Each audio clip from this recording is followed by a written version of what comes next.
Token இருந்தா மட்டும் அவன உள்ள விடு. சாமி பையா போல பையா. இது பையாவா? ஏய் நீங்களா? அரே பையா நாங்க தான் பையா சொல்லு. டேய் மெட்ரோ மேம்பாலம் தானே கட்டிட்டு இருந்தீங்க, இங்க என்னடா பண்றீங்க?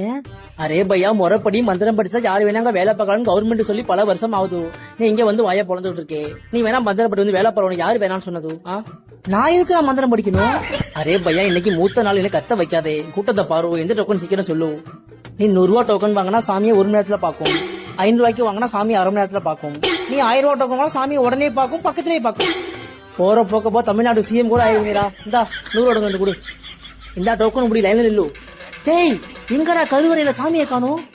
அரே பையா கத்தாத பையா, அது 5000 ரூபாய் டோக்கன். நீ 5000 ரூபாய் டோக்கன் வாங்கினா உன சாமி தூக்கிட்டு வந்து கார் பார்க்கிங்ல காட்டும். ஒரு விஐபி புக் பண்ணிருக்காரு, சாமி போயிருக்கோம், வரும் வெயிட் பண்ணும். ஏன் கத்துற பையா இப்படி? கடவுளே இவங்கள்ட்ட இருந்து எங்களை காப்பாத்துவன்னு பார்த்தா உன்னையே இவங்கள்ட்ட இருந்து காப்பாத்தணும் போலயே.